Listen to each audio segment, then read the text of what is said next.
É com muita grande satisfação que eu dou abertura para a mesa Inéditos Possíveis no Enfrentamento das Desigualdades Socioeducacionais.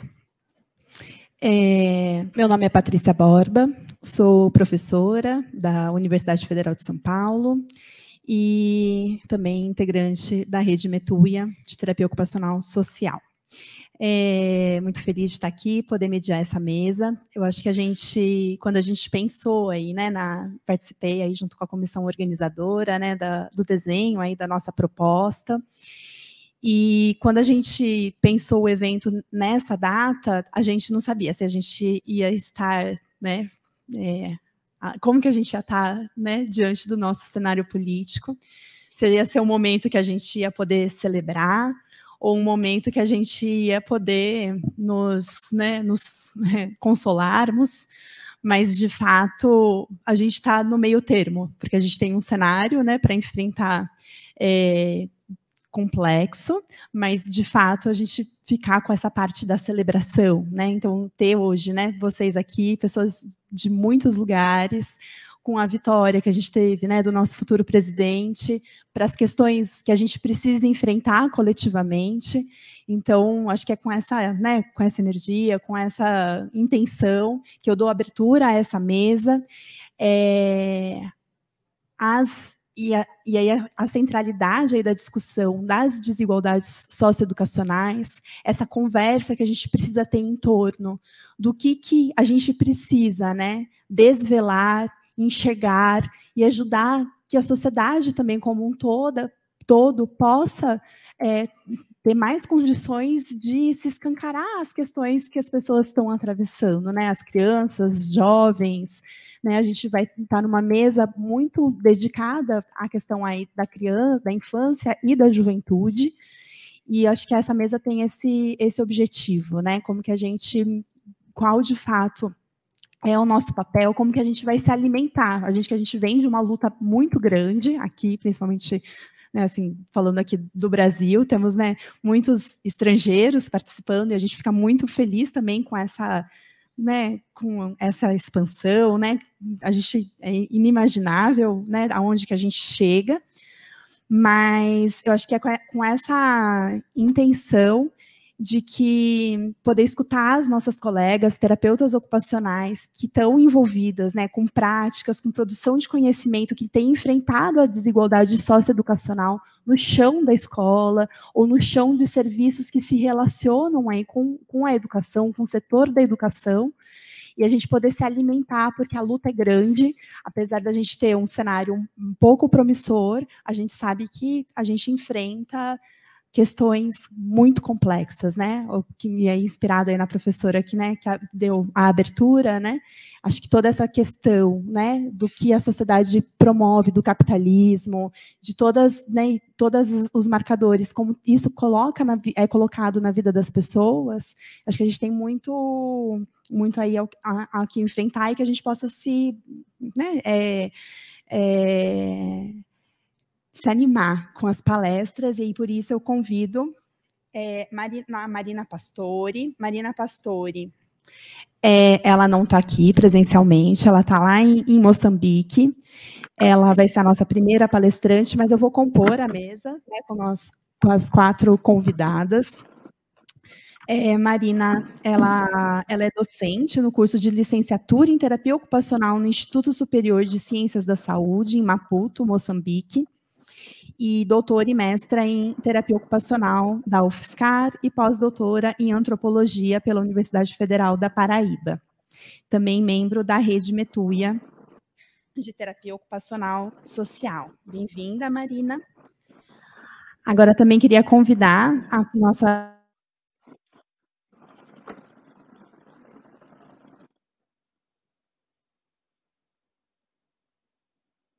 na escola da Western Health Science University, em Ontário, no Canadá.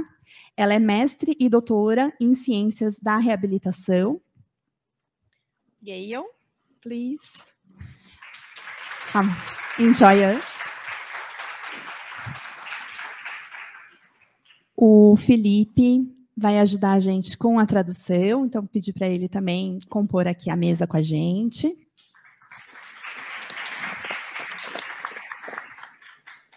Também estarão com a gente hoje a Carla Soares. A Carla, ela também vai estar, Carla recém-mãe, está lá com o Francisco. Saudades, Carla. A Carla, ela é terapeuta ocupacional, né, do Departamento de Fisioterapia, Fonoaudiologia e Terapia Ocupacional da Faculdade de Medicina da Universidade de São Paulo, e doutora e mestra em Ciências na área de Psicologia Social, junto ao Instituto de Psicologia da USP. Mãe do Francisco, integrante também do núcleo USP da Rede Metuia. E para, né, finalizar aí a composição aí da nossa mesa, também quero convidar a professora Beatriz Prado.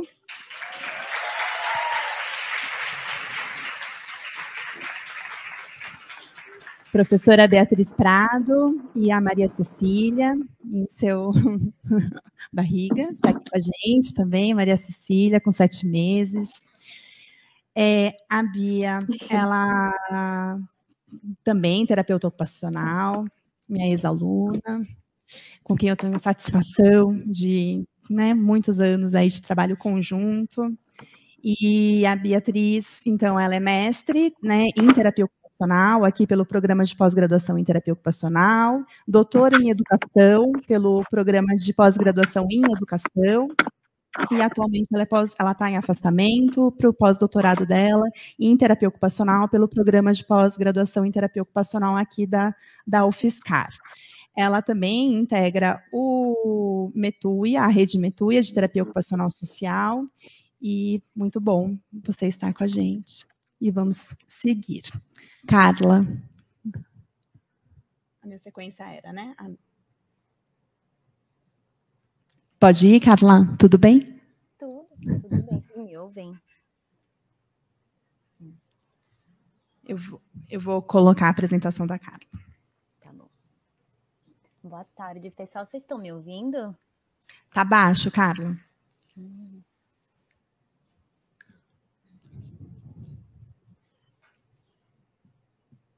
Tem algum ajuste que eu possa fazer aqui? Melhorou? Melhorou? Melhorou. Tá bom, tá ótimo. Então, boa tarde, pessoal. A hora que eu puder, já posso começar? Pode. Então, boa tarde a todas, a todos, a todes. Eu também, como a Marina estava dizendo, né, gostaria muito de estar aí, mas Francisco está com 7 meses, então não seria possível ainda essa logística toda de viagem, mas com certeza estou aí em sintonia total com vocês e acompanhando aqui tudo pelo YouTube também. Então, eu preparei uma apresentação, mas eu também fiz um texto para me nortear para não passar muito do tempo. Eu quero começar agradecendo as organizadoras, né, dos CITOS e a professora Patrícia pelo convite para compor essa mesa e cumprimentando as minhas colegas que estão aqui comigo, a Beatriz, a Marina e também a Gayle. É uma grande alegria estar participando da 5ª edição dos CITOS e contribuindo para as reflexões e discussões que faremos ao longo desses dias. Dentro do debate sobre os inéditos pulso-educativas, desculpa, pode deixar ainda lá no primeiro, eu aviso para passar. Que é o campo no qual a professora Marta Carvalho de Almeida e eu temos nos concentrado para o desenvolvimento das ações do Núcleo USP da Rede Metuia. Tentando contribuir com essa discussão no contexto desse evento, que reúne desde estudantes de graduação a profissionais de outros países interessados na terapia ocupacional social, organizei uma apresentação fundamentada, por favor, agora pode passar, na noção de que as ações da terapia ocupacional social implicam em um conhecimento e acompanhamento próximos das questões pertinentes àquela problemática social na qual se propõe a intervir, desde sua compreensão macroestrutural, perpassada pela situação do território, pelas características da comunidade, pelo mapeamento das redes de suporte, pela intersetorialidade administrativa e política, até as histórias de vida, relações e modos de existir das pessoas e grupos em suas singularidades e subjetividades. Partindo disso, vou tentar percorrer rapidamente um caminho que nos permita compreender a interface entre o campo da educação e as medidas socioeducativas, pontuando algumas questões importantes que atingem os adolescentes e jovens nessa condição, para refletirmos sobre as possibilidades de ação que podem ser propostas sob a perspectiva da terapia ocupacional social. Para isso, eu recorri ao conhecimento acumulado nos últimos anos, especialmente pelas colegas do Núcleo Fiscar da Rede Metuia, sobre a terapia ocupacional social no campo da educação, e também as professoras que estão aqui nessa mesa, né, Patrícia e Beatriz. Pode passar, por favor. Para esclarecer rapidamente, ao falarmos de medidas socioeducativas em meio aberto, estamos falando especificamente das medidas de liberdade assistida e de prestação de serviço à comunidade, que visam a responsabilização do adolescente quanto à conduta infracional, preservando o convívio familiar e comunitário, ou seja, não implicam em restrição de liberdade ao adolescente. Ambas fazem parte do conjunto de 6 medidas socioeducativas regulamentadas pelo Estatuto da Criança e do Adolescente desde 1990. Segundo a Pesquisa Nacional das Medidas Socioeducativas em Meio Aberto, realizada pela Secretaria Nacional de Assistência Social, que é esse relatório que está aí na imagem, em 2017, o Brasil possuía 117.207 adolescentes e jovens em cumprimento de medidas socioeducativas em meio aberto, representando 82% das medidas socioeducativas aplicadas no Brasil. Então, o restante, né, é a medida de internação e de semiliberdade. Deste total de adolescentes, 84.755 cumpriam a medida de liberdade assistida, também conhecida pela sigla LA, que pressupõe um acompanhamento individualizado e sistemático do adolescente por no mínimo 6 meses, com o propósito de garantir a efetivação dos objetivos de responsabilização e proteção social do adolescente. Já os outros 69.930 estavam cumprindo a medida de prestação de serviço à comunidade, conhecida como PSC, que consiste na prestação de serviços comunitários gratuitos e de interesse geral por no máximo 6 meses, respeitando a frequência escolar ou jornada de trabalho do jovem. O acompanhamento de ambas as medidas deve considerar o perfil do adolescente, suas necessidades, interesses e o contexto em que vive. E o cumprimento se dá diante da definição de um Plano Individual de Atendimento, o PIA, que contém os tipos de atividades que serão desenvolvidas pelo adolescente. Quanto ao perfil dos adolescentes e jovens em cumprimento de medida socioeducativa em meio aberto, a pesquisa demonstrou que os índices de aplicação das medidas de LA e PSC aumentam conforme a idade dos adolescentes e jovens, sendo o ápice entre os 16 e 17 anos. Esse é um fenômeno que se repete em relação às medidas de restrição de liberdade e que expressa as consequências das violações de direitos e privações vividas por esses jovens e suas famílias ao longo da vida. Ainda sobre o perfil, é sabido que quase 90% dos adolescentes e jovens são do gênero masculino. A pesquisa não levantou dados sobre a raça ou cor dos adolescentes, mas estima, segundo os dados das medidas de semiliberdade e internação, que a maioria seja preta e parda. Quanto aos atos infracionais, o mais praticado é o tráfico de drogas, seguido de roubo e furto. E, infelizmente, a pesquisa não apresentou dados sobre a escolarização dos adolescentes. Pode passar. Então, eu não encontrei, né, dados em relação à escolarização dos adolescentes e jovens que cumprem medidas em meio aberto em âmbito nacional, mas gostaria de apresentar aqui alguns achados sobre os jovens em semiliberdade e internação no estado e no município de São Paulo para enriquecer a nossa discussão. A pesquisa realizada pelo Instituto Sou da Paz em 2018, com a participação de 291 adolescentes cumprindo medida de internação na cidade de São Paulo, demonstrou que apenas 32% frequentavam a escola antes da internação e 30% não estavam sequer matriculados na escola. Dos 95 adolescentes em situação de reincidência, metade não estava matriculado e 30% não voltou à escola após a internação anterior. 7 entre 10 adolescentes apresentaram distorção idade-série, que significa 2 ou mais anos de atraso escolar, considerando uma relação adequada entre ano, série escolar e idade. E quase 1/4 dos adolescentes estava 5 ou 6 anos atrasado.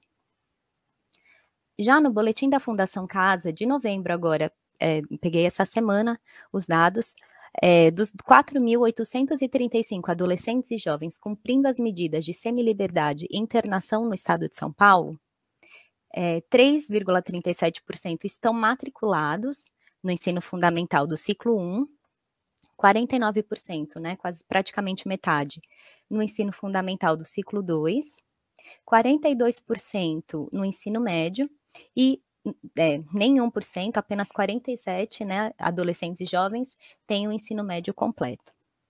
Cabe lembrar que para os adolescentes em internação, a oferta de atividades pedagógicas dentro da instituição é obrigatória.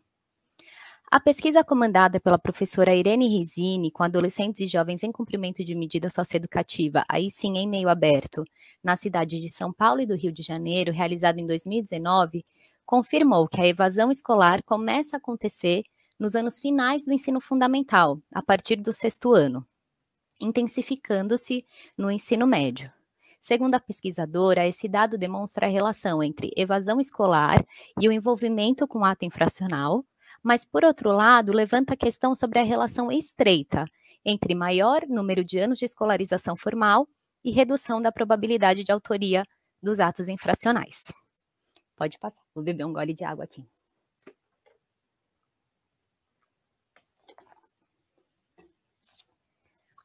Dados do IBGE de 2020 sobre a escolaridade da população em geral demonstram uma diminuição histórica da frequência escolar na faixa etária dos 15 aos 17 anos, que se agrava quando associada a características socioeconômicas, então por situação do domicílio, seja urbana ou rural, por cor ou raça e por rendimento domiciliar per capita. Quanto menor a renda e maior a distância dos centros urbanos, menor a frequência escolar. Em 2019, mais da metade, ou seja, 50,7% dos jovens brasileiros de 15 a 29 anos de idade não estavam estudando. E não significa que eles já tivessem concluído o ensino superior, sendo a maior proporção verificada entre os homens de cor ou raça preta ou parda, seguido das mulheres de cor ou raça preta ou parda, dos homens de cor ou raça branca e, por fim, das mulheres de cor ou raça branca. Quanto ao principal motivo pelo qual os jovens pararam de estudar ou nunca estudaram, está: precisava trabalhar, como a resposta mais recorrente, 35% das respostas, mas essa resposta teve maior relevância para os homens do que para as mulheres. Para as mulheres, os motivos mais frequentes são gravidez e atribuição dos afazeres domésticos e do cuidado de crianças e adolescentes, idosos e pessoas com deficiência em casa. Outro indicador de destaque demonstrou que 22% dos jovens de 15 a 29 anos não estudavam e nem estavam ocupados, né? Não trabalhavam formalmente. Esse índice é maior entre a parcela mais pobre da população, atingindo 42% dos jovens, e desse total, né, mais mulheres do que homens. Entre os jovens que nunca frequentaram a escola, 82% estavam sem ocupação em 2019. Entre os que já haviam frequentado, quanto mais novos eles abandonaram os estudos, maiores eram as chances de estarem sem ocupação. Portanto, ter menor nível de instrução aumenta as chances do jovem ficar sem estudar e não estar ocupado. Pode passar, por favor. Os dados gerais, né, eles também podem ser confirmados no serviço do qual somos parceiras para o desenvolvimento das atividades de ensino, pesquisa e extensão. Um levantamento que fizemos considerando o período de 2016 a 2020 registrou que dos 247 adolescentes e jovens que finalizaram o cumprimento da medida socioeducativa, mais da metade apresentava distorção idade-série de 2 a 4 anos, que é esse segundo conjunto de colunas aí. ainda que a maioria deles estivesse matriculada no ensino médio. Pode passar, por favor. Então, diante, né, dessa breve contextualização, fica clara a dimensão do abandono escolar como um problema social e de violação de direitos que atinge a população em geral e se acentua para os adolescentes e jovens pobres, pretos, periféricos e em cumprimento de medida socioeducativa. Essa compreensão é fundamental para reforçar a recusa da responsabilização individual dos adolescentes e jovens em cumprimento de medida socioeducativa e de suas famílias pelo insucesso da trajetória escolar. Nas pesquisas mencionadas, os motivos do abandono escolar parecem derivar tanto da necessidade de trabalhar para contribuir com a renda familiar, da gravidez na adolescência, da ocupação com os afazeres domésticos e do envolvimento com o universo infracional, quanto das experiências vividas no interior da escola e do cotidiano escolar, desde a dificuldade em obter vaga para matrícula, dificuldade em entender e acompanhar o conteúdo exposto nas aulas, a falta de atratividade das atividades escolares e a discriminação diante do estigma do ato infracional. As alarmantes situações de discriminação e humilhação vividas pelos adolescentes no contexto escolar apontam para o despreparo para lidar com esses jovens, reportando-se inclusive a crença por parte dos educadores de que os adolescentes não são suficientemente ou devidamente punidos.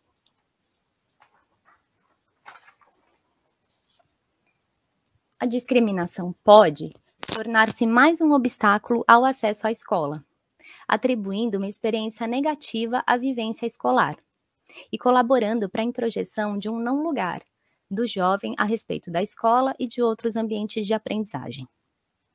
Os índices elevados de distorção e idade série dialogam com a precocidade do abandono escolar e podem indicar riscos quanto às oportunidades de entrada desses adolescentes e jovens no mercado de trabalho, considerando que jovens com baixos níveis de educação formal têm acesso aos piores empregos e salários, além dos prejuízos de aprendizagem, de sociabilidade, para o desenvolvimento do pensamento crítico e das possibilidades de experiências de participação e de pertencimento. O abandono escolar se configura como um dos fatores de risco para a reincidência do ato infracional. Pode passar, por favor. Então, em nossa experiência, junto a um serviço de medida socioeducativa em meio aberto na cidade de São Paulo, temos desenvolvido ações no âmbito dos acompanhamentos singulares e territoriais, que visam o acesso e a permanência dos adolescentes na escola, já que frequentar a escola está, na maioria das vezes, previsto na medida socioeducativa que foi aplicada ao adolescente, passando a ser, então, uma obrigatoriedade. Em geral, os jovens e suas famílias demandam algum apoio, desde a organização da documentação do adolescente e no contato inicial com a escola para a regularização da matrícula. Mas é a permanência escolar que se apresenta como a maior dificuldade. Quanto a isso, o nosso investimento, se dá na construção de nexos de sentido ligados aos projetos de vida do adolescente, recorrendo ao fortalecimento de vínculos de afeto e de respeito que podem se estabelecer no interior da escola, assim como em interesses e habilidades do adolescente a partir do envolvimento em projetos, seja no serviço de medida, ou fora dele, mas que possam criar novos sentidos para a escolaridade, no tempo presente e também no futuro, com a ampliação aí de possibilidades.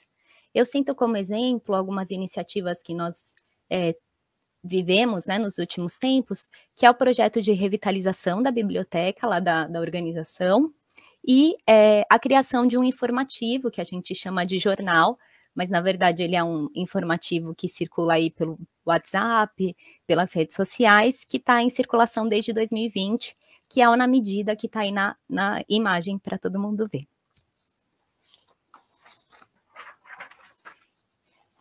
Como uma das condições que favorecem a permanência na escola, sublinhamos programas como o Bolsa Trabalho, que é um programa do governo do estado de São Paulo, que oferece uma bolsa auxílio de R$ 540 durante 5 meses para os jovens que realizam concomitantemente à escola um curso de qualificação profissional. Então, nós também investimos muito quando tem inscrição para o Bolsa Trabalho, os jovens precisam mandar um vídeo, então a gente investe muito na organização desse vídeo, na filmagem, na preparação, para que todos, né, o maior número possível que pleiteia, né, o Bolsa Trabalho possa conseguir.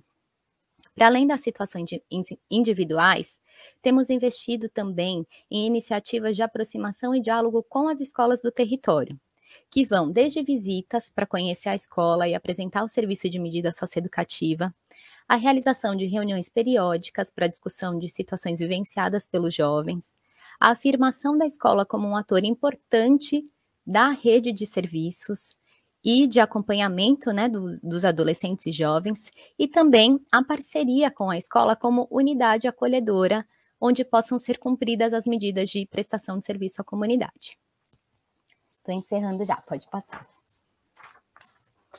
Então, sendo a escola, né, um equipamento público potente para a produção de espaços de convivência, de ampliação e fortalecimento da rede de suporte social, assim como para alavancar processos democráticos capazes de promover transformações sociais, cabe ao terapeuta ocupacional que atua no âmbito das medidas socioeducativas, sob a perspectiva da terapia ocupacional social, construir estratégias de aproximação com a escola e abertura de diálogo e de ações conjuntas, que favoreçam a inserção e permanência dos adolescentes e jovens em cumprimento de medida, se configurando como um espaço significativo que propicie experiências de participação, convívio, reflexão e tomada de consciência, colaborando aí para a formação de sujeitos com mais autonomia e com maior possibilidade de participar, direta ou indiretamente, da direção da sociedade em que vivem. É isso, pode passar o próximo. São as referências. E o próximo que é meu e-mail, se alguém depois quiser mandar alguma coisa, mas estou aqui para a gente bater um papo depois. Obrigada, pessoal.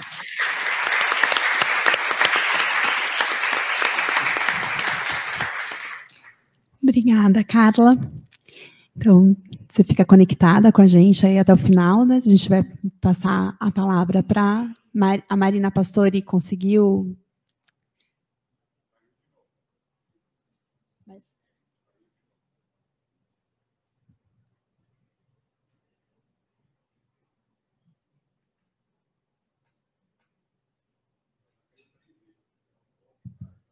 Então, vou passar para a Gayle. Então, eu vou convidar a professora Gayle para ela fazer a sua apresentação. Okay, Gayle?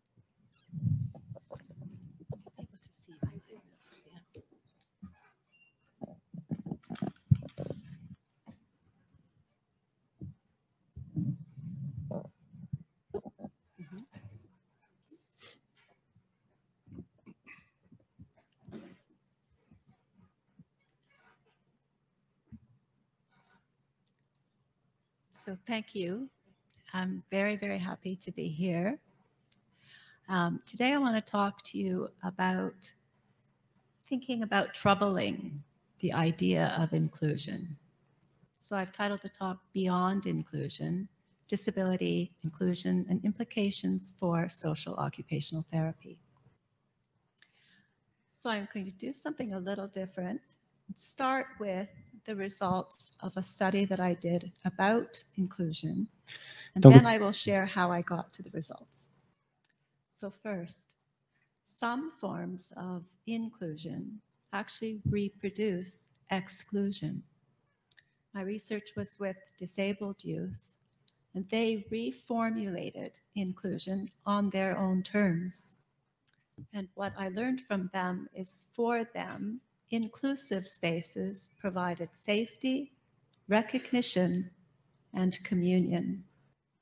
So I'm going to share a few examples from the research, what participants shared with me. But I want to ask you to reflect on the social conditions and relations of these young people. Their everyday lives, what are the implications of the research when we think about what is meaningful occupation? For example, we often label occupations as active or passive, or we talk about productive, not productive, participant or observer. So what assumptions are underneath these ways of thinking about occupation? How do they lead us to value some occupations over others? What are the moral obligations, and implications of these judgments. So I did do this research, as I said, with 13 disabled youth. They had little or no speech as a result of neurological conditions. So we know in research, children and youth with complex impairments, especially those with communication impairments, experience social isolation that increases with age. And because they've been largely excluded from research, very little is known about their everyday lives, but also how they experience calls for social inclusion. The photos helped them to show and talk about their experiences of inclusion and exclusion. They also used something called photo captioning and belonging circles, which is graphic elicitation. The theoretical framework for the study drew on the work of Pierre Bourdieu and his relational theory of practice. So his theory of social space provides a very particular way of rethinking inclusion, and we'll talk a bit more about that later. So I'm going to move now to share some of what the young people told me, and just want to let you know the names are pseudonyms. The photos are used with their permission, but some facts are changed so that not to reveal their identity. So first we meet Jamila, who was 17. She lived with her adoptive guardian, a single woman named Rebecca, and had very little contact with her birth mother. She communicated using a speech-generating device, a communication book, picture symbols on her wheelchair tray, gestures, and facial expressions. In addition to cerebral palsy, Jamila had a number of complex medical conditions that made her reliant on medical technologies for breathing and nutritional support. Jamila told us about how people treated her very differently depending on how she communicated. She worried that her speech-generating device prevented people from seeing her capabilities, and she had learned that complex sentences and large vocabularies were more highly valued in the culture than simple language, so she would be judged by way of her verbal facility. So she said, sometimes without my speech-generating device, I get so tired and frustrated when I try to talk with my voice that I talk with really simple words, even though my heart and brain think in dictionary words. My device helps other people see me as a smart and whole human being too. Jamila and Rebecca lived in a tiny rented bungalow in an older, slightly run-down subdivision. Inside, every available space was organized to accommodate Jamila's medical and personal care. In a series of photographs, 2 of them are here, Jamila recorded the multiple medical and assistive technologies that dominated much of the space. We see here in the middle, the circle with blue inside is a graphic way that Jamila was saying how she feels very much included within her home. It fits for her. She explained that she and Rebecca rejected the traditional terms mother and daughter. Turning to look at Rebecca during the first interview, Jamila explained, "You're my person and I'm yours." In many of her photos, she was not using her wheelchair, but was sitting on a couch or on the floor where she could move about on her own by crawling. She found that when she was standing up, though, people treated her like a human being and less as if she was a little child. Jamila attended her neighborhood high school, where she was told she was included. She spent part of the day in the classroom with non-disabled students, but had very little interaction with them. The rest of the day she spent in a special education resource room where a special area was set up to help manage her personal care. Jamila said she found it was very scary and intimidating when she moved around the school to attend various classes because the hallways were full of students going between classes. She said all she could see were bums and bodies. So this is why she took the photograph of herself in the hallway at school, but she was only allowed to do this at nighttime. So there were no other students around. She was not allowed to take a picture to show how intimidating it was during the day. So on her belonging circle, she said she felt most included in the special education classroom, which was in one of the photos, because the equipment there was for her. It made her feel welcome and like belonging. Across all of the activities at school, Jamila said she felt the most included in her drama program. She included images showing a circle of chairs in the drama studio where, importantly, a space was left for her wheelchair. And she also showed a picture of herself when she was in plays. She used a stander because, as she said, people see me as more human when I'm in my stander. At various times across the research, Jamila spoke about feeling invisible and not human when she was in public spaces. So she said, most people assume that just because my muscles and lungs and stomach do not work the way theirs do, that my brain and heart and soul are disabled too. I'm a real and whole human being. She went on to say, people treat me like what I have to say does not exist. I want them to know that it is not okay to treat me like I am invisible or talk about me like I do not exist. I do not do that to them, and they should not do that to me.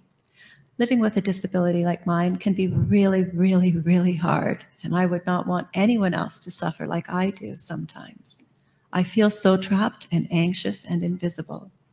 It takes a lot of courage and stick-to-itness to be me and deal with the frustrations of life, but it beats the heck out of the options. So important, I want to stress, across her account, Jamila made frequent appeals to be recognized as a whole human being, but it was in public spaces, which we think of as included, where she felt the most invisible. So we move now to Peter. Peter was 21 years of age at the time of the research, and he communicated using head nodding and vocalizations. Even though he used a very complicated system and understood several languages, he said he was used to people assuming he was just not smart. So he reasoned, this is just the way it is. He was in his last year of high school and attended a segregated special education center. He took several photographs of one of the activities at school where he was being taught to make lunch.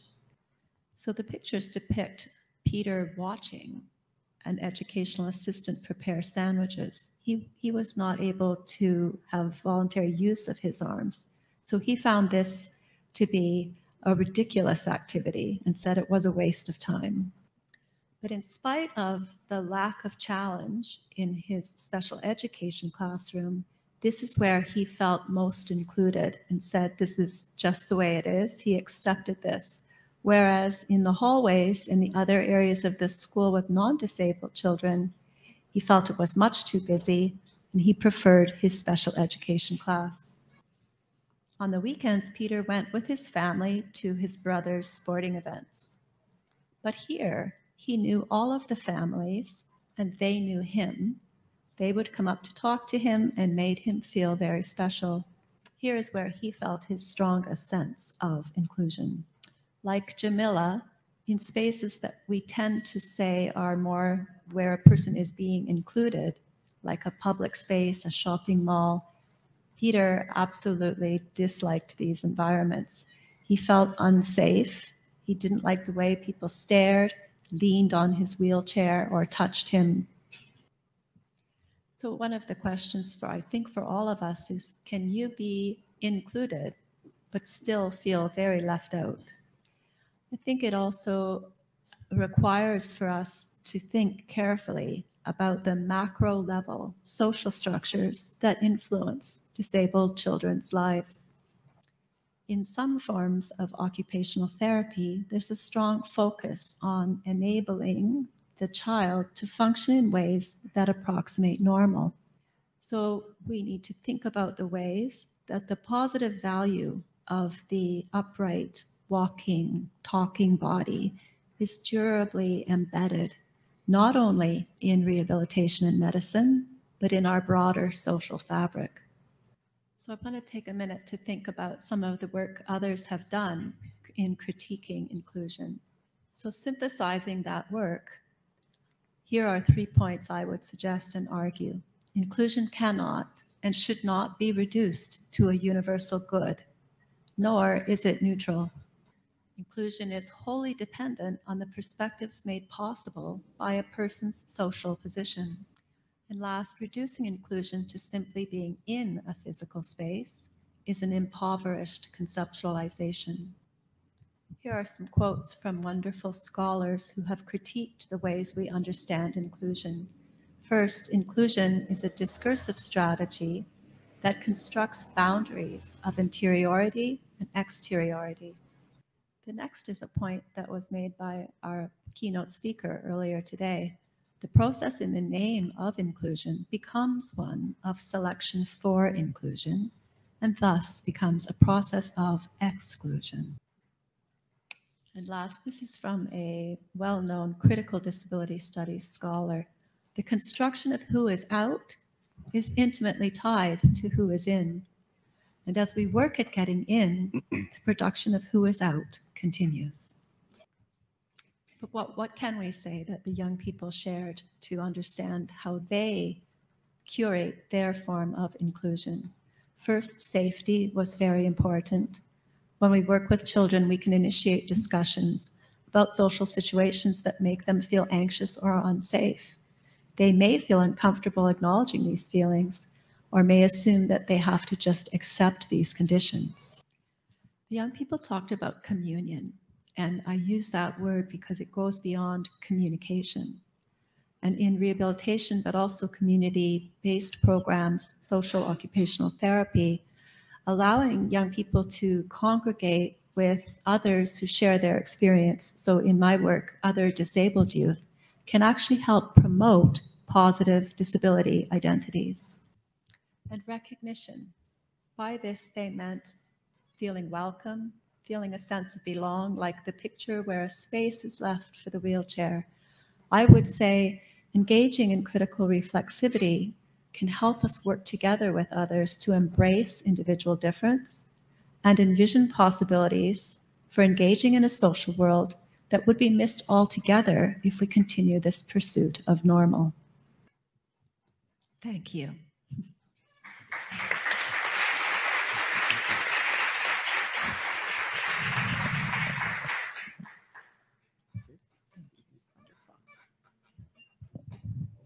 Thank you, Gayle. Bom, vamos tentar a Marina. Queria ser a primeira. E aí? Eu tô aqui, acho que agora vai. Tá aí, Má? Tá, vamos. Eu vou colocar a sua apresentação. Tá bom. Então, vou aproveitar, pedir desculpa, gente, mas só para, acho que falando aí dos nossos enfrentamentos, as desigualdades socioeducacionais, colocar que a internet é um ponto difícil aqui em Moçambique. Acho que nós discutimos um pouco isso na época de Covid e acho que não deveríamos parar de discutir isso nesse período que ainda não é pós-Covid, mas ainda é um respiro um pouco menos difícil de Covid. Mas a internet é uma questão muito difícil aqui em Moçambique. Muitas questões da escola e principalmente da faculdade ficaram totalmente paradas, porque a internet não é algo acessível e quando ela é isso, ela é muito cara e de uma qualidade muito ruim. Então, também explicar isso para vocês um pouquinho e pedir desculpa por conta dessas questões de internet, mas estou aqui agora e acho que vou conseguir fazer a minha fala.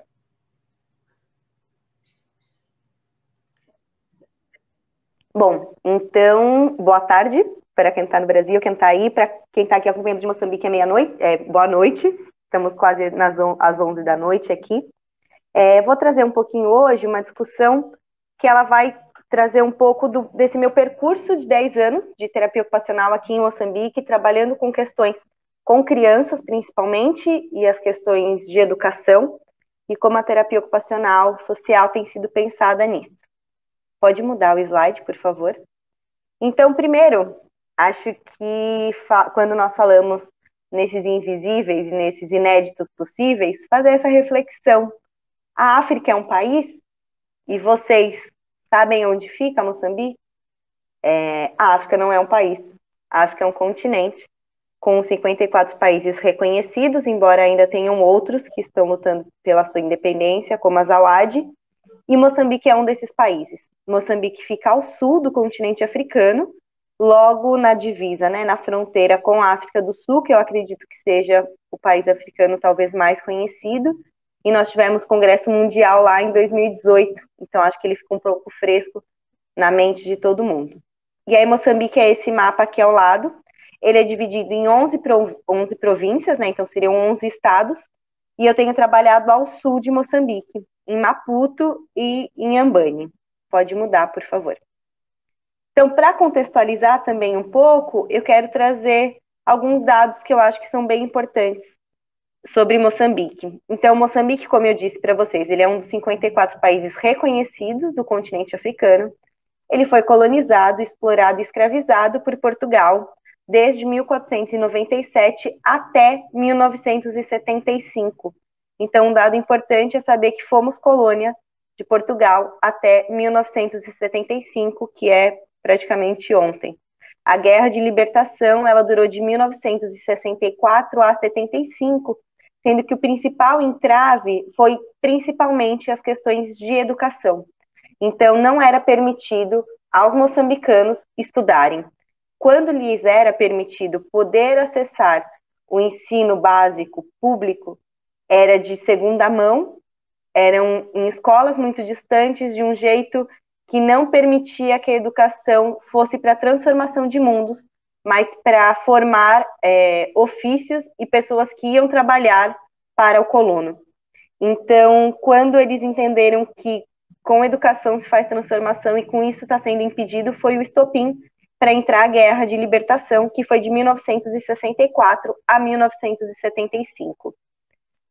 Quando Moçambique, né, quando os moçambicanos acharam que eles iam respirar livres de Portugal em 76, por conta de divergências políticas e também educacionais, sendo uma delas, começou uma guerra civil que foi chamada de Guerra dos 16 Anos, que durou até 1992.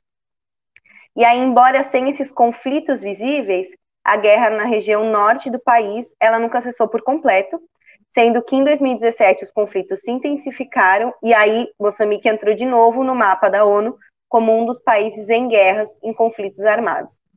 Em 2019, o país sofreu dois grandes ciclones, que foi o Kenneth e o Idai, e em números de uniões prematuras, né, ou seja, dos casamentos forçados entre crianças e adolescentes, Moçambique ocupa o segundo lugar em África Austral e o 7º a nível mundial.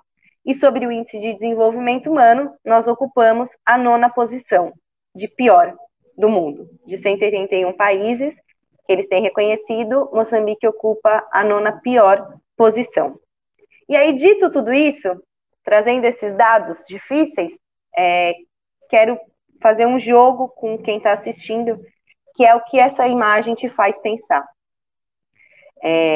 Pensando que tem todo esse histórico de muita dor, de muita perda, de muitas negações e privações de direito, de acesso, de educação e de enfrentamentos de coisas possíveis, quando eu vejo essa imagem e quando eu tirei essa imagem, ela me passou e ela me passa um momento de brincadeira entre as crianças, de cuidado entre as crianças.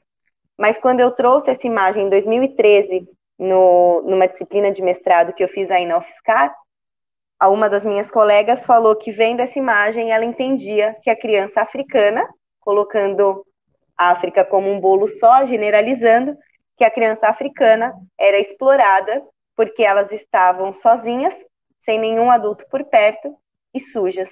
E quando eu vejo essa imagem, eu vejo crianças dividindo um gelinho num momento de calor, sentadas no chão da comunidade e sujas porque elas estão brincando. E aí, quando nós pensamos, né, nesses enfrentamentos e nesses inéditos possíveis, para se ultrapassar todos aqueles dados que são uma realidade aqui em Moçambique, é quando a gente olha para aquilo que é possível, é quando a gente vê para além desses dados, que só trazem problemas, que só apontam para os problemas, mas se nós olharmos para as possíveis soluções e para aquilo que nós podemos fazer compartilhado com as pessoas, nós acabamos construindo possíveis para transformar e para ultrapassar todas essas questões que são impostas desde a época colonial e que perpetua de uma dificuldade e de uma negação de acessos dos quais a educação também faz parte. Pode mudar, por favor? E aí, quando nós vamos entendendo que a vida é para além das faltas, mas ainda entendendo esse contexto de difícil acesso e de muita falta e de violência, nós começamos a trabalhar com as histórias que podem ser reconstruídas. E para isso não dá para se trabalhar sozinho, apenas com teorias ou apenas com práticas que muitas vezes nós, e aí vou falar de nós aqui em Moçambique, não dominamos tão 100%. E aí é o modo como a gente vai trabalhando junto com outras disciplinas e o modo como a terapia ocupacional social tem essa abertura para a interdisciplinaridade. E aí nós estamos trabalhando, por exemplo, com o lúdico e com as artes, que é quando a gente chega num lugar em que é negado, em que as realidades não são olhadas do modo como elas são e como elas permanecem e integram esse trabalho que é junto com as crianças. E aí trabalhar a reconstrução das histórias de vida de si e da comunidade através do que as crianças viam, ouviam, vivenciavam e compartilhavam. Pode mudar, por favor. E aí, num desses momentos, quando nós trabalhamos, né, com uma das crianças, com o Hélio, de 8 anos, sobre o que ele é, quem sou eu, sobre a temática de quem eu sou e o que eu pretendo para o meu futuro, qual é o meu sonho, ele se desenha desse modo. Então, ele coloca que eu sou o Hélio, eu estou bonito e eu estou muito bonito. E aí, numa discussão com os colegas, quando nós olhamos essa imagem, nós pensamos que é uma criança que está se desenhando. Mas se nós olharmos para tudo aquilo que também são impeditores de um viver social, de uma participação social, e daquilo que nos faz estar na escola e viver uma educação do modo como ela é para a transformação, nós também olhamos para além desse desenho e que tem uma questão de um racismo colocado aqui. Porque eu estou falando de crianças moçambicanas, negras, e que só se colocam bonitas no papel de homem branco. Então eu vejo isso pelos desenhos que eles fazem, pelo nariz que é colocado, pelo tipo de cabelo e pela frase de que ele está bonito sendo desse jeito. E quando nós olhamos para isso, nós vamos entendendo que o processo das crianças é também de se colocar num papel em que elas são inferiorizadas, mesmo que nós estejamos num país que é 90% negro. Né? Então, o quanto a questão do racismo estrutural, o quanto o racismo, ainda vindo de uma época colonial e não apenas, mas o racismo que existe hoje em dia, vindo dos meios de comunicação, das revistas e das imagens, ainda atinge as crianças.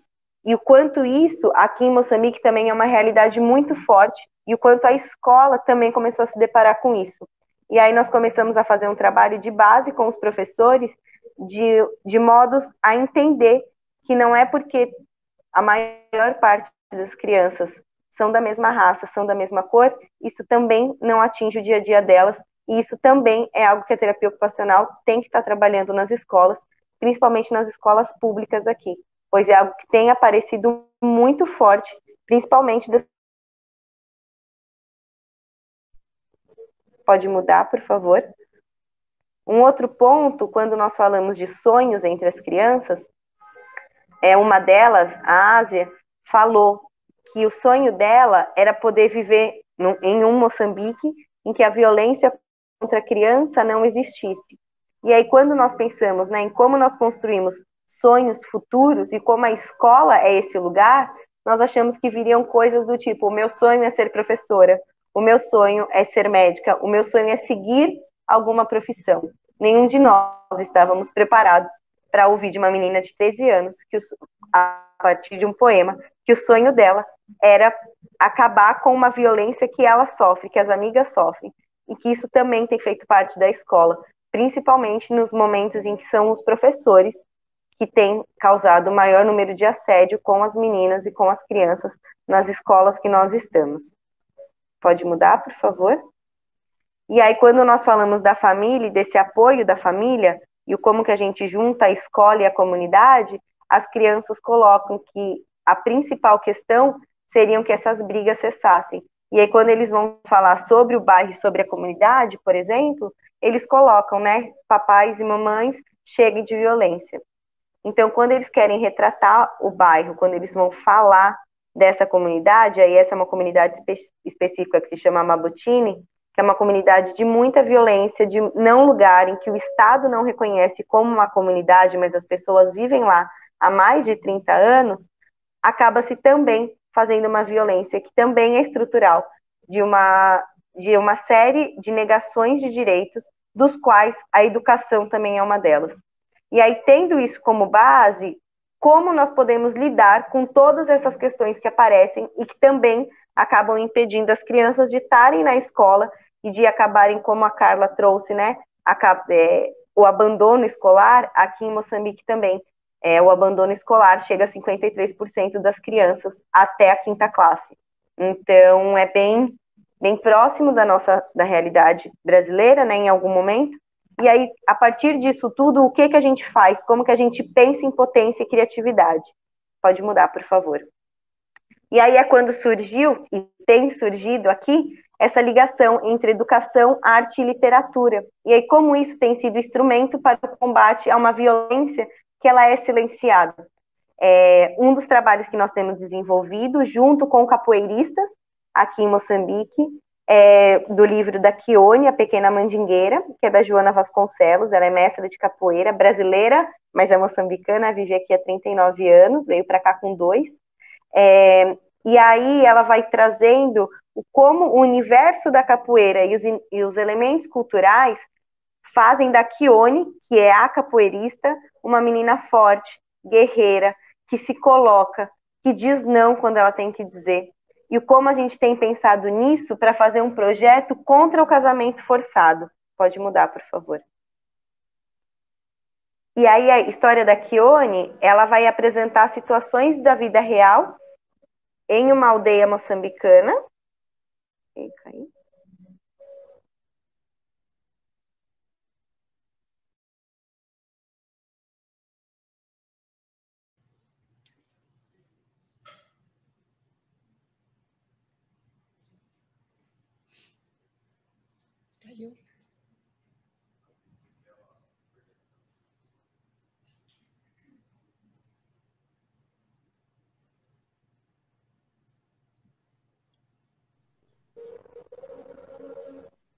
Oi, desculpa.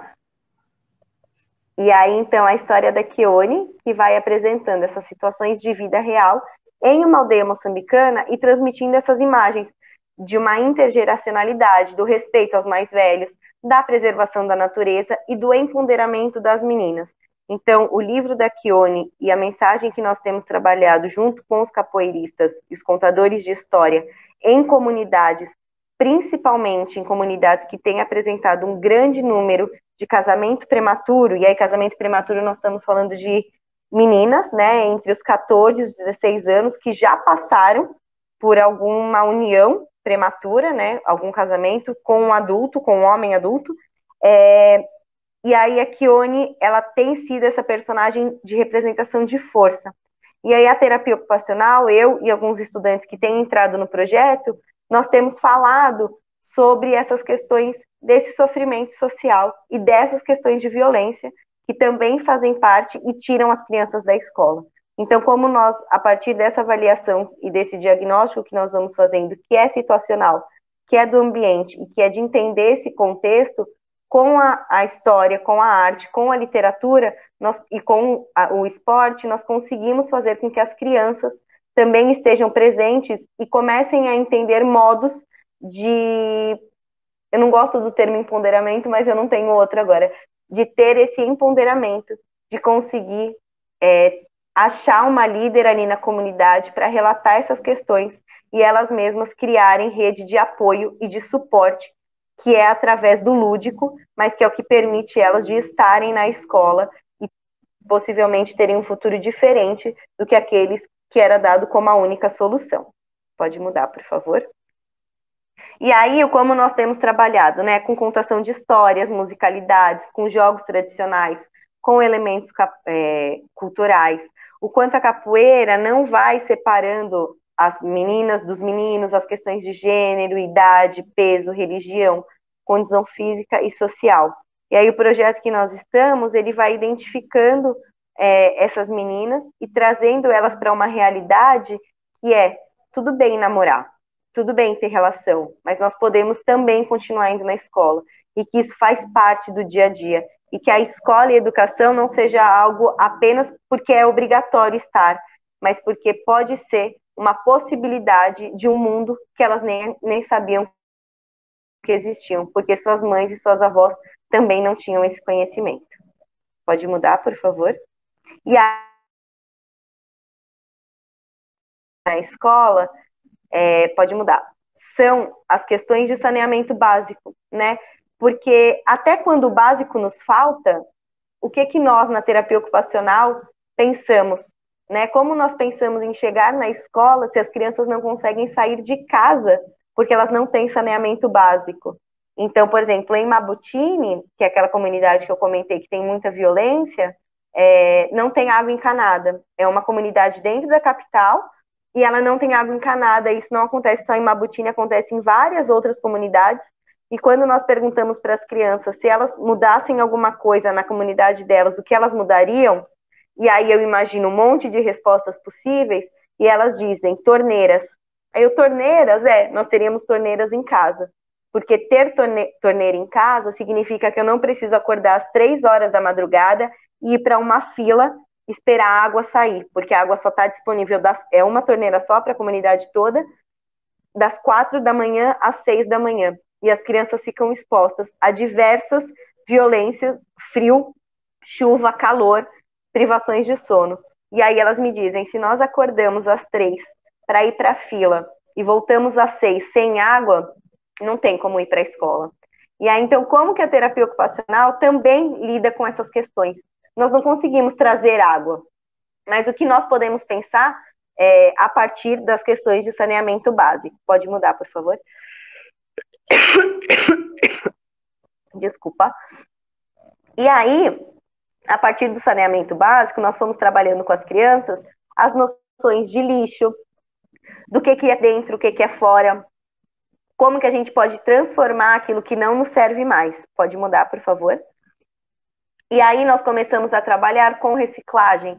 E aí é o modo como nós íamos reconstruindo aquele bairro de tanta violência e colocando a partir de um entendimento que se nós temos uma educação que não é só na escola, mas uma educação social, ecológica, de preservação do meio ambiente, nós conseguimos alcançar outros níveis de educação e de transformação social de uma realidade que ainda é muito dura e ainda é muito imposta, como sendo a única possível. Pode mudar, por favor. E aí, por falar em meio ambiente, nós temos nos associados com fotógrafos, com ambientalistas, com engenheiros ambientais, com advogados ambientais e com artistas plásticos e de dança contemporânea para falar sobre as vidas do saco plástico, principalmente na cidade de Maputo. A cidade de Maputo, que é a capital aqui de Moçambique, ela tem o maior lixão a céu aberto de África Austral. Isso significa que nós temos muito lixo e muito desperdício, e a maior parte deles são sacos plásticos. E aí nós começamos a trabalhar com crianças dos 7 aos 13 anos esse entendimento do que é o plástico, de como preservar o meio ambiente, o que isso muda nas nossas vidas. E fazendo isso, as crianças foram criando uma consciência de que a educação não é só dentro da sala de aula. Pode mudar, por favor? E aí, como as coisas estão sempre muito interligadas, nós acabamos fazendo a primeira jornada de educação ambiental aqui da cidade de Maputo. E, curiosamente, e foi sem querer mesmo, ou enfim, as nossas espiritualidades e ancestralidades juntaram, acabou sendo em Mabutini. Por um acaso, acabou sendo lá em Mabutini, que é esse lugar de tanta violência e de tanta negação. E aí acabou se fazendo principalmente com os ambientalistas essa noção junto com as crianças do que, como eu preservo o meu espaço, e a escola e os professores... Voltei. Ai, gente, desculpa. Tá tudo bem, Má. Só se fechar a câmera ajuda, Má? Por causa do sinal ou não? Já. Travou de novo. Acho que vai uma vez. Ó, fechei. Vou ver se funciona um pouquinho melhor. Tá bom. Tá. Não tô vendo o slide que tá. Isso, pode ir pro próximo, por favor. E aí, como já era de se esperar, a Matola A não podia faltar. E por que ela não podia faltar? Porque é o lugar que eu tenho trabalhado desde 2012. E a escola primária completa da Matola A é um lugar que eu trabalho desde 2012, 2014, e agora, junto com os estudantes de terapia ocupacional, nós começamos a fazer as primeiras práticas de observação em estágio comunitário, social, daqui do nosso curso. É a primeira vez que se vai para a comunidade, que vamos para fora do hospital, e tem sido lá na Matola A.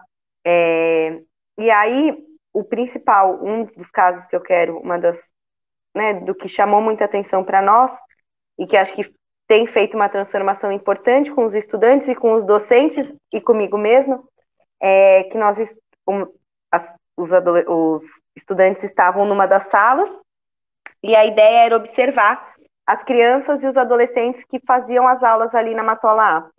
E aí, uma das duplas, as estudantes Cativa e Evelina, observaram que tinha um estudante no segundo ano, né, do ciclo básico, então na segunda classe, que tinha 10 anos, tem 10 anos, o Omar, e é uma criança que é muito quieta, e segundo a professora, ele é assim mesmo desde o começo do ano, não fala, não escreve, não quer saber de nada. Só que as meninas ficaram intrigadas com isso, foram conversar com ele, e no que elas começaram a perceber que ele escrevia, ele lia, só que ele não se comunicava, e ele é a única criança que senta sozinho na carteira, sendo que todas as crianças, como vocês podem ver nas fotos, elas sentam em 3, porque não tem espaço e não tem material para tal. Ele era o único que sentava sozinho. Isso chamou a atenção delas, e quando elas foram ao encontro dele, ele chorou muito e contou que ele veio de Cabo Delgado. Ele chegou em abril de Cabo Delgado. Cabo Delgado é a região ao norte do país que tem a guerra. Ele veio fugido da guerra, junto com a mãe e com 5 irmãos. Quando perguntaram do pai, ele não falou, chorou muito e não quis falar, e aí nós não insistimos também. E o quanto, assim, depois disso, o Omar começou a aparecer mais na escola, e minimamente nós começamos a fazer um trabalho que era o de entender esse trauma e esse sofrimento que está no Omar, que está ali no bairro, que está na escola, mas a escola também não conseguia olhar. E se não fossem os estudantes de terapia ocupacional, talvez não fosse um caso que apareceria, porque quando aparece, são crianças com necessidades educativas especiais, e é esse o termo que se usa aqui, necessidades educativas especiais. E ele não é uma criança que encaixa dentro de uma necessidade educativa especial, e aí ele fica como aquela criança que não quer nada, que não está interessado, mas na verdade é uma criança que sofreu muito trauma, que ainda tem muita dificuldade de estar junto com os outros, de se abrir, tem medo e não fala a língua que se fala aqui. Ele fala o português com muita dificuldade, porque Cabo Delgado faz quase fronteira com a Tanzânia, e aí lá se fala o inglês, e para além de tudo, a língua que eles falam lá é o Makua, e aqui em Maputo nós falamos o Xangana. Então também era uma criança que não conseguia estar com os outros e não conseguia estar na escola por conta de uma questão linguística e cultural. E aí o trabalho que nós começamos a desenvolver é de projeto de vida e de ações. Então, como minimamente nós conseguimos juntar o Omar com as crianças para poder brincar, para criar relação, para identificar quais são os pontos em que a terapia ocupacional social pode estar na escola, que não seja por necessidade educativa especial, pensando na questão da adaptação apenas e da reabilitação, mas o quanto isso tem sido importante para também fazer um movimento aqui no país, que é a terapia ocupacional não está só na saúde. E esses são alguns dos pontos que na escola é importante termos terapeutas ocupacionais. E até os docentes daqui ficaram surpresos com o tanto de coisa que tem para fazer na escola, tem para fazer na educação, e o quanto isso é uma terapia ocupacional que não se tinha o conhecimento aqui. Pode mudar, por favor. E aí, para quase finalizar, eu sempre trago essa foto, que é o Félix, em 2014, ele tinha 14 anos. Eu estava na Matola A, estava na pesquisa do mestrado, ele chegou com um pé de sapato.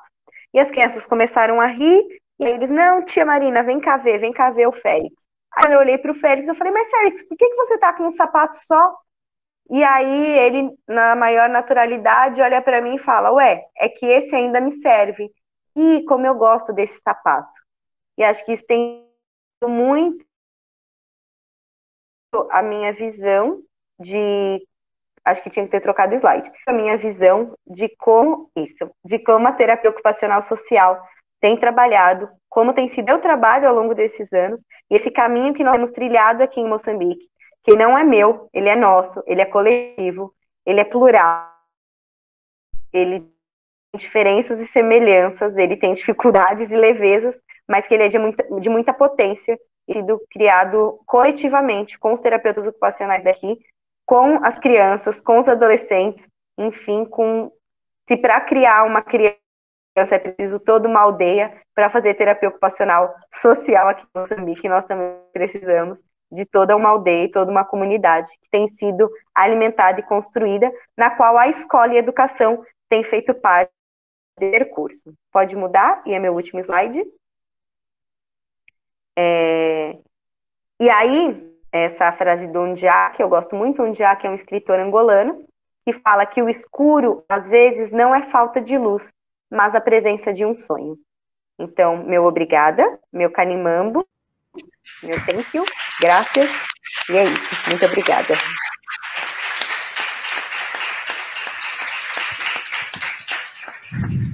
Obrigada, Marina. Se puder continuar aqui com a gente. Obrigada, pai.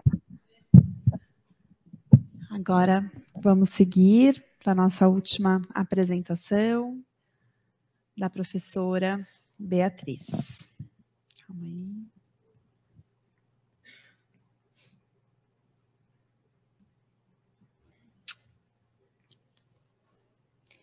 aí. Boa tarde, quase boa noite, né? Primeiro, queria agradecer também o convite, né, para participar dessa mesa com parceiras e colegas, né, de trabalho e, né, do compartilhamento também da vida.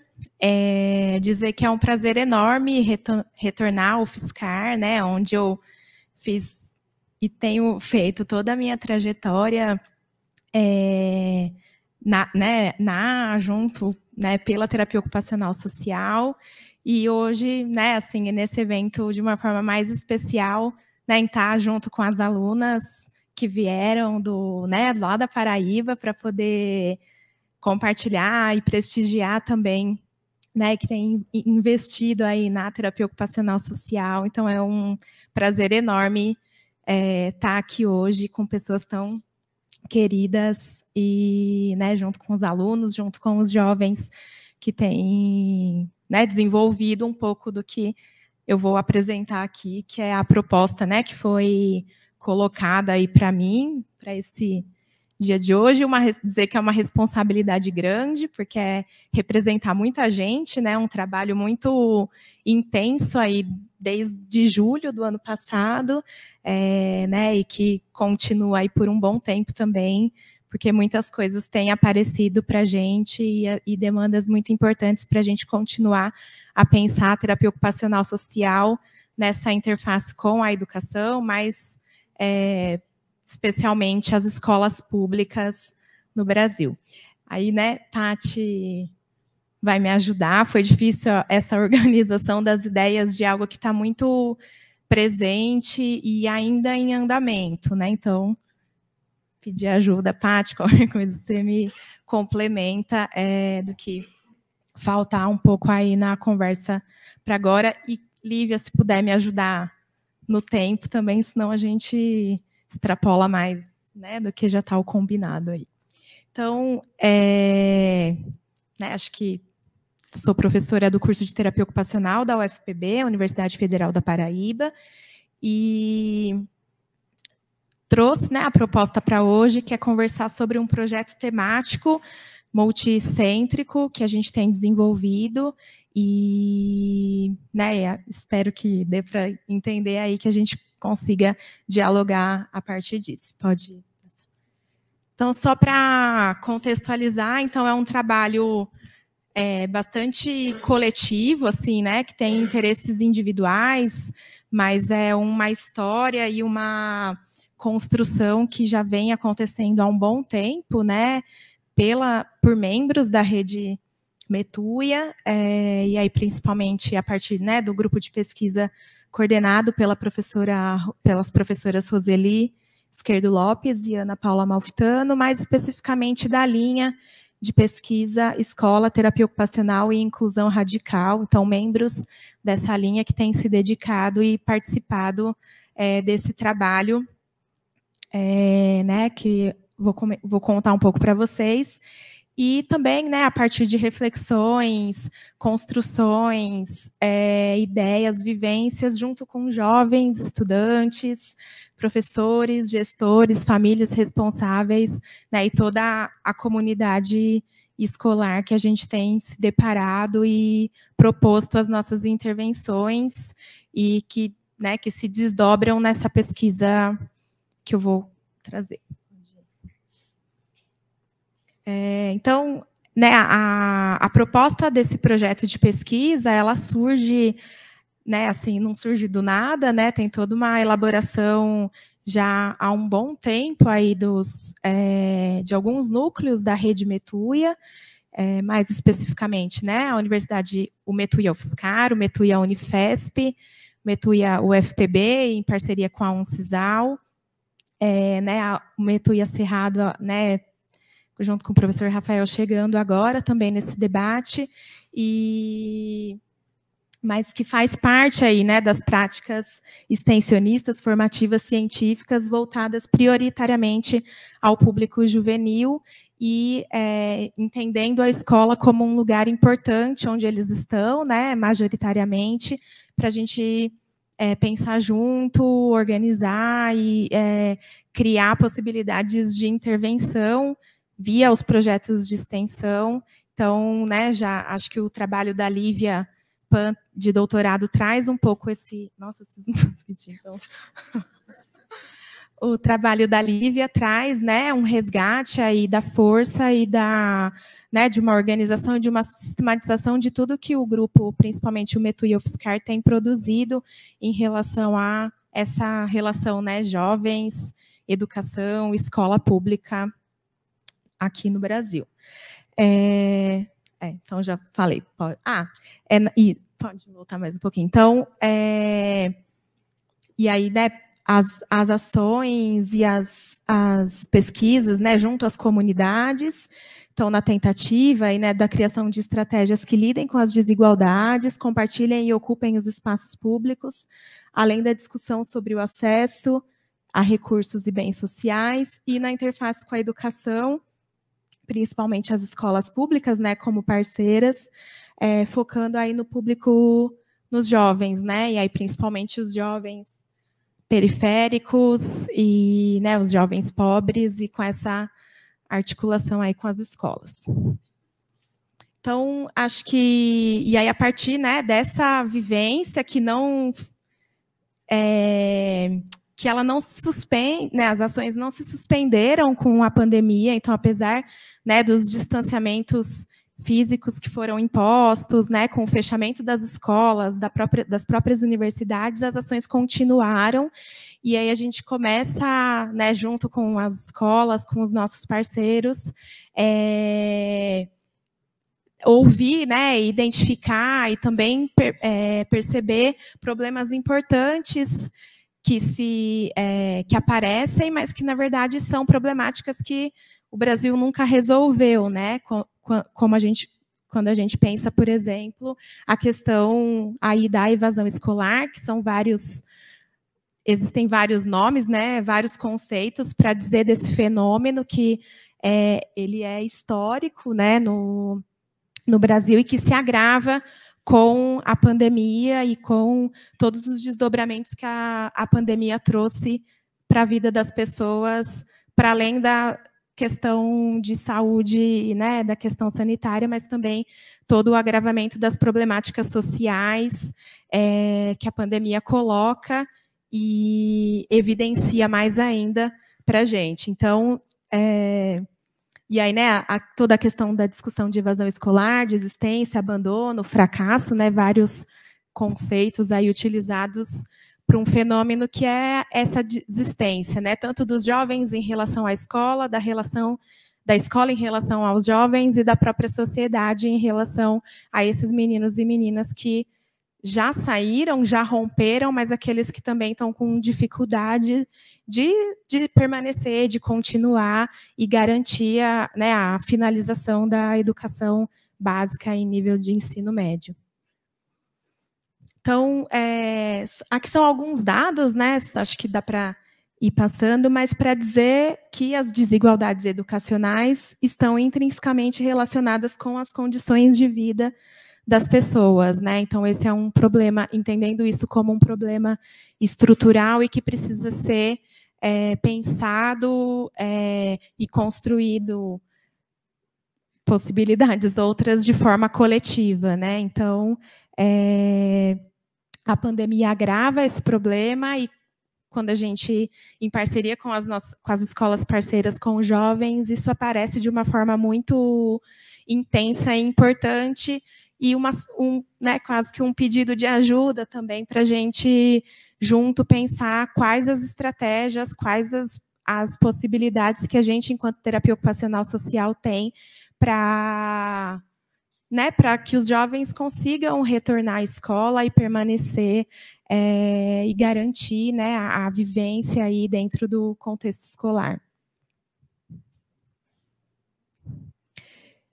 Então, né, acho que, né, assim, com a suspensão das atividades das escolas e aí, né, quase 2 anos de esvaziamento das escolas por conta das restrições, e aí agora essa retomada, né, das atividades do retorno presencial. Então, os governos, enfim, as escolas têm feito esse movimento da busca ativa, né, então uma proposta nessa tentativa de acesso aos jovens, principalmente via contato telefônico, para tentar entender as questões e criar possibilidades de retorno. Então, conecta-se às estratégias de ações na comunidade na direção de construir uma coesão social que compartilhe o valor da escola por todos em uma possível rede de proteção que possibilite a identificação de necessidades em articulação à proteção coletiva pela própria comunidade. Então, isso é uma proposta bastante bonita, teórica, né, que as escolas colocam, mas aí a gente vai, né, também no decorrer do trabalho vendo as fragilidades e a insuficiência da escola na busca dessa galera que né, que não está conseguindo finalizar aí a educação, nem continuar, né. Então, ainda em 2022, poucos dados sistematizados em relação a essa problemática, né, intensificada pela pandemia. Então, nos faltam aportes para dimensionar a desistência escolar entre os jovens e como foi esse processo de ensino-aprendizagem nesse momento da pandemia, né? Então, várias escolas e vários estados, né, a orientação foi passa todo mundo, né? Então, também esse buraco aí, tanto do processo de ensino-aprendizagem, mas também quem conseguiu continuar ou não durante esse período, isso ainda, né, a gente ainda não tem essa sistematização muito, esses dados sistematizados para poder pensar e criar a partir disso. Então, as estratégias para diminuir as desigualdades educacionais intensificadas pela pandemia precisam ser pensadas no nível do território em que se vive e se estuda, por meio da articulação dos atores locais e de toda a comunidade escolar. Então, é isso que nos interessa e que, nesse momento, nos mobilizou para pensar essa pesquisa e um trabalho bastante intenso que os grupos têm desenvolvido em relação a isso. Quer falar? Aí só retomando um pouco, assim, né? Então, acho que isso é um debate bastante importante dentro do campo da educação e para nós da terapia ocupacional social que se preocupa com as questões escolares, né? Então, o entendimento, né, assim, a importância de identificar a escola como a principal política para as juventudes brasileiras, né? Então, a importância da gente, enquanto terapia ocupacional social, se atentar a essas instituições e criar recursos, estratégias, ações, pesquisas que se voltem às escolas, né? Porque é onde os jovens estão e é onde a gente gostaria que eles estivessem e, né, conseguissem se desenvolver a partir dessa política, né, e aí todo um debate em torno da instituição escolar que se coloca distante dos interesses e das necessidades do jovem, né, então uma escola que pouco se debruça sobre as necessidades, as reais demandas, os interesses, as vontades dos jovens, e o quanto que isso também tem um rebatimento aí talvez nos desinteresses, nas faltas de sentido que a escola vai tendo para esses meninos e meninas. E aí uma questão bastante importante, que é essa dualidade estrutural do ensino médio, principalmente, né? Então, historicamente, esse nível de ensino, então, as leis, as diretrizes, as políticas, elas são direcionadas a partir da classe social, né, dos jovens. Então, as escolas públicas, principalmente direcionadas para os jovens trabalhadores, e aí agora uma intensificação do ensino técnico, né, para esses jovens, diferente principalmente das escolas públicas que vão direcionar uma formação para preparação para as universidades, para o ensino superior, e uma preparação para a continuidade dos estudos. Então, essa dualidade do ensino médio, algo bastante discutido pelo campo da educação, também diz muito dessa fragmentação da escola a partir da classe social, né, dos jovens. Então, essas são perguntas, né, que aparecem. Então, a escola, qual é a função da escola, né, para que a escola serve? Então, isso, apesar de muitas pesquisas, muitos debates, isso não é um consenso. Então, ela é preparatória para o ensino superior, ela é profissionalizante ou pré-profissionalizante, e isso a gente vai vendo na organização do ensino médio, a partir, né, do que se espera para cada jovem. Então, isso não é uma questão apenas pedagógica, né? Então, a organização da escola, ela não se limita a uma questão apenas pedagógica, ela também é política e determinada pelas mudanças nas bases materiais de produção. Então, isso são questões importantes para a gente entender que escolas são essas que a gente tem desenvolvido o nosso trabalho e como que, a partir disso, a gente pode aprofundar aí nas ações, nas intervenções e nas reflexões. Mas,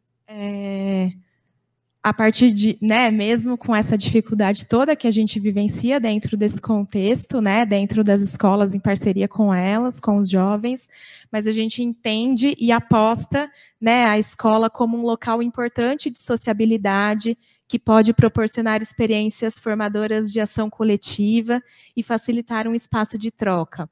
Trata-se de um equipamento social que compõe uma rede de serviços, principalmente para os jovens de grupos populares, e deve integrar uma rede de suporte que, dentre outros bens sociais, amplie o sentido da educação para o jovem.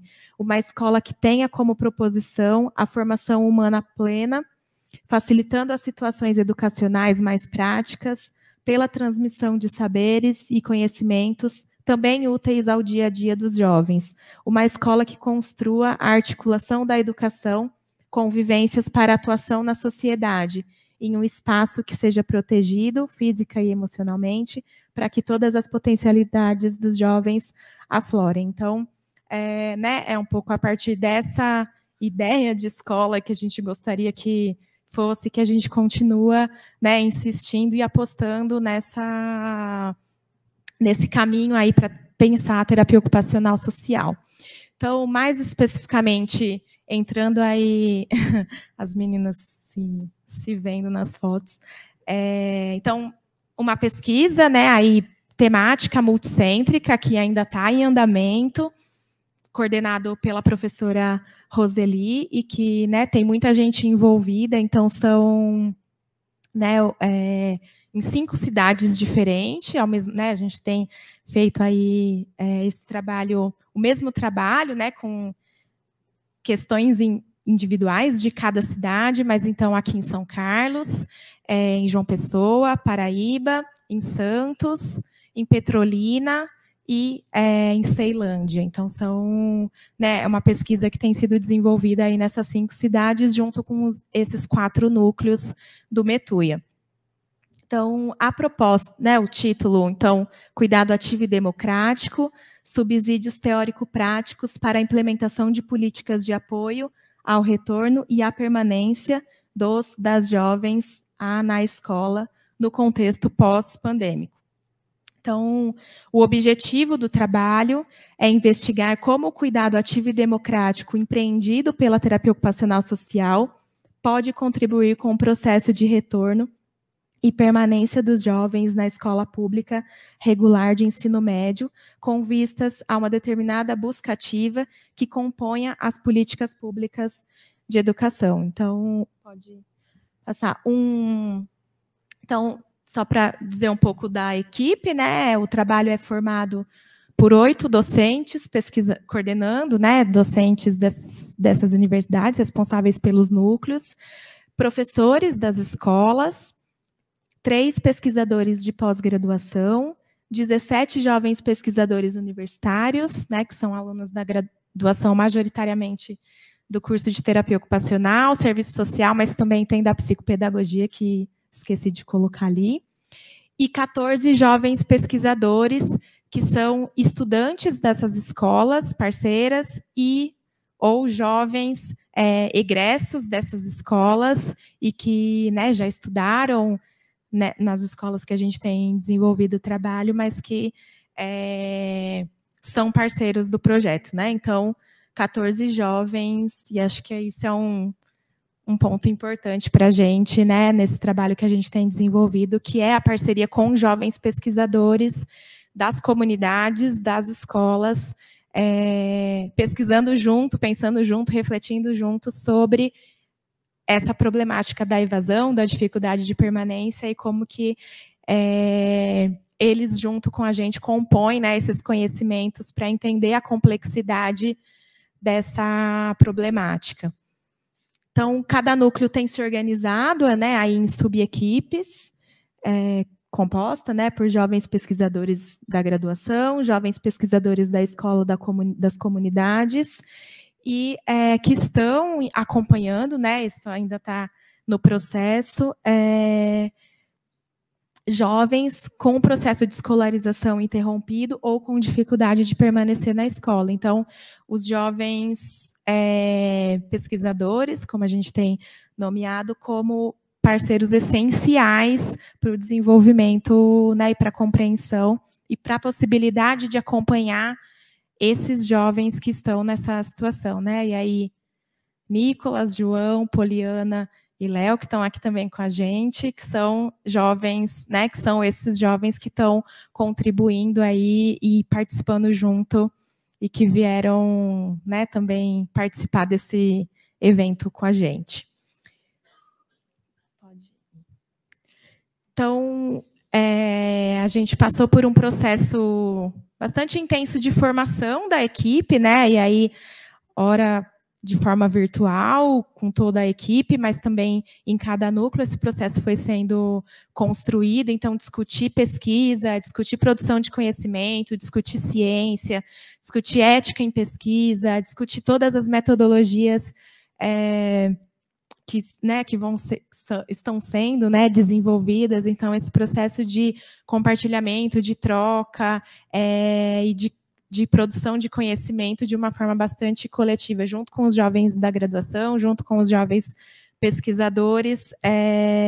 Isso, né, é um projeto que se inicia em julho do ano passado, né, toda a elaboração dele, que também foi bastante coletiva e compartilhada, e com os alunos de graduação em abril desse ano. Então, já é um processo que está rolando, mas um trabalho intenso, né, para essa formação antes de ir a campo, né, antes de iniciar a coleta dos dados e tal. Então, uma foto aí representando esses momentos. Então, a pesquisa, ela engloba várias metodologias, porque a gente entende, né, que é uma questão que precisa ser vista por vários, né, ângulos, com várias possibilidades. Então, as estratégias, a pesquisa participante, né, acho que isso também é bastante importante para nós, uma pesquisa interventiva, né, então a ideia é que a gente reúna aí, né, um conjunto de métodos que possibilitem a realização e o registro de acompanhamentos longitudinais de jovens que se encontram fora da escola ou com vínculos frágeis na relação com a escola, com vistas ao seu retorno e à ampliação de suas redes sociais de suporte. Então, inicialmente um mapeamento, né, de todas as, junto com as escolas aí, de quantos jovens, quem são esses jovens, né, e como que a escola também vai participando desse processo. Os questionários, então, inicialmente foram 2 questionários, né, que foram aplicados, e aí isso tudo envolvendo essa busca ativa, né, então, um trabalho bastante exaustivo, e aí a compreensão de que a busca ativa ela não pode se dar só pelo telefone, né, igual as escolas geralmente têm feito. Então, né, acho que ontem a gente conversou um tanto sobre isso, assim, né, a ida às casas, às comunidades. Então, um trabalho bastante, que a gente achou que ia ser mais rápido, né, mas bastante intenso para conseguir encontrar esses jovens que já estão com os vínculos rompidos mesmo, né, então a escola já não tem, em vários casos, o contato desses jovens, ou o contato mudou, né, a lista da escola já está desatualizada. Então, um trabalho bastante intenso mesmo na busca, né, para conseguir encontrar com essas pessoas, e que a gente vai vendo que a escola já desistiu deles, assim, né. Então, foi um processo bastante complexo, né, mas bastante importante nesse contato com os jovens, para poder identificar quem são e as situações que fizeram e que fazem com que eles não consigam, que saíram e não consigam retornar ou continuar os estudos. As entrevistas, e aí as entrevistas com os jovens, né, os jovens evadidos, com dificuldade de permanência, mas também tem aí, né, a proposta de entrevistas com os familiares e responsáveis, com as lideranças comunitárias, com os gestores e professores da escola, para entender a complexidade dessa situação, que ela não pode ser só considerada a partir, né, da dificuldade dos jovens, né, que a partir do senso comum é muito forte a culpabilização e a responsabilização apenas dos jovens pela não continuidade dos estudos. E acho que isso também são informações e dados que os próprios jovens nos colocam, né? Que os principais responsáveis pela situação são eles mesmos. Então, e aí o diálogo com toda a comunidade escolar, com quem deveria se preocupar com essa situação. Então, a ideia também é propor essa conversa a partir das entrevistas. Os registros de diário de campo, né? Então, esse exercício da escrita, dos registros, da sistematização dessas informações e aí a construção, né, dos registros junto com os jovens pesquisadores, os jovens da graduação também nos ajudam a fortalecer essas informações e esse processo todo de trabalho. O Photovoice, né, uma metodologia aí também com o uso de fotografias, que a gente ainda não conseguiu chegar, mas está como proposta para o trabalho.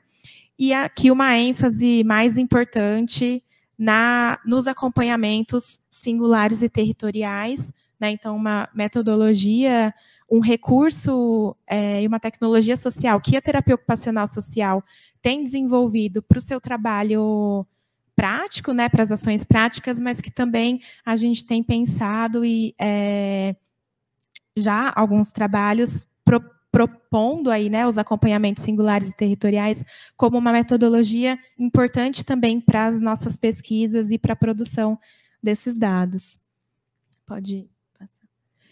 Então, né, os acompanhamentos singulares e territoriais, a terapia ocupacional social, né, com a possibilidade aí da criação de recursos e estratégias e tecnologias para a promoção de ações de cuidado em sua dimensão social, né? Então, tem uma discussão, né, na literatura em termos do conceito de cuidado e a importância da gente considerá-lo a partir de uma dimensão social, né, que faz parte da condição humana, para além de uma proposta apenas do campo da saúde, né? Então tem um debate também em torno desse conceito de cuidado, né? Então o cuidado em sua dimensão social, em diferentes contextos, pontuando-se as escolas e as comunidades. Trata-se de entender a vida cotidiana dos sujeitos de forma crítica e ampliada, compreendendo as ações de cuidado como a expressão de um apoio social e atribuído à vida coletiva, possibilitando, portanto, a sua articulação a partir do universo social e cultural dos sujeitos.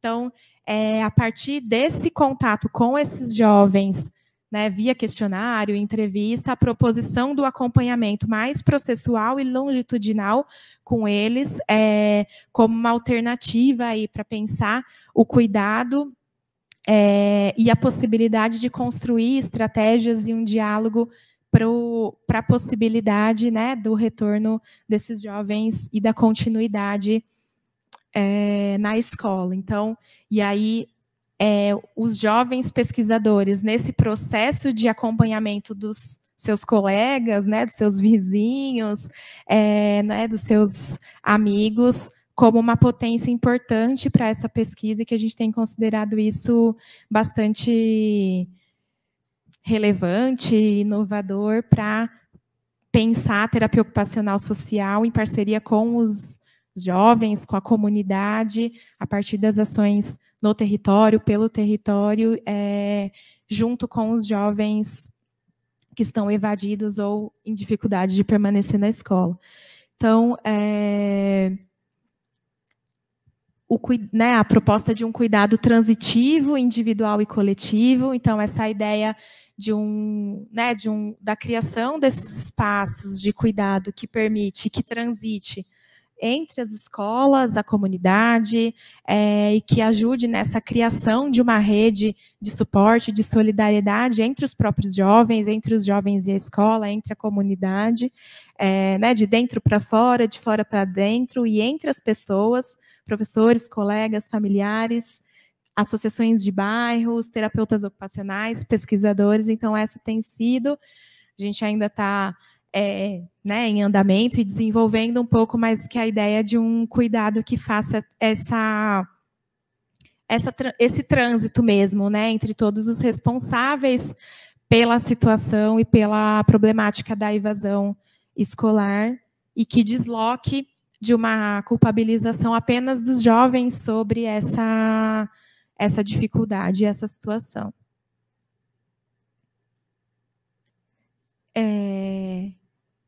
Já estou no tempo? Então, para finalizar aqui, né, mas abrir novos diálogos, então, provavelmente, né, outras oportunidades para sistematizar melhor e trazer os resultados mais prontos, né, assim. Então, o cuidado ativo e democrático aqui proposto afirma-se na importância da educação inclusiva radical, que de uma forma ampla discute a inclusão escolar de todos os sujeitos e coletivos, para que a partir das contribuições da terapia ocupacional social se pense e crie estratégias e tecnologias para o processo de inclusão radicalizada daqueles e daquelas que são cotidianamente expulsos das escolas e que a escola não deu conta de acolher e ensinar, o que envolve articulações comunitárias e escolares com os jovens e suas famílias, quer dizer, o agenciamento dos sujeitos, sobretudo em um contexto marcado pelas vulnerabilidades expostas e intensificadas pela pandemia. Então, é um pouco isso que a gente tem tentado construir aí a partir desse trabalho, né, que envolve muitas mãos, muitas mentes, e tem sido uma possibilidade importante para a gente refletir sobre a terapia ocupacional social em interface com a educação, com as escolas, com as comunidades, e, né, e que a gente continue projetando aí, né, uma escola que acolha, né, os sonhos possíveis, que acolha as diversidades, as criatividades, e que os jovens possam usufruir daquilo que, que a humanidade já produziu enquanto conhecimento, e que seja uma possibilidade de uma escola melhor para todo mundo. Então, acho que é um pouco essa a proposta desse trabalho. Acho que pode ir.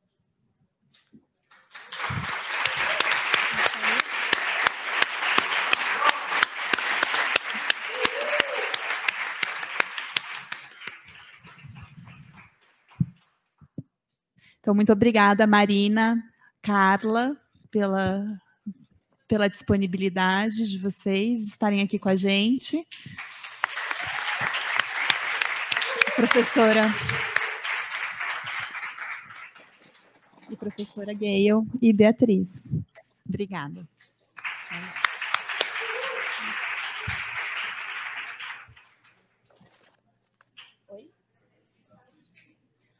Gente, obrigada por quem está assistindo também na nossa conexão virtual.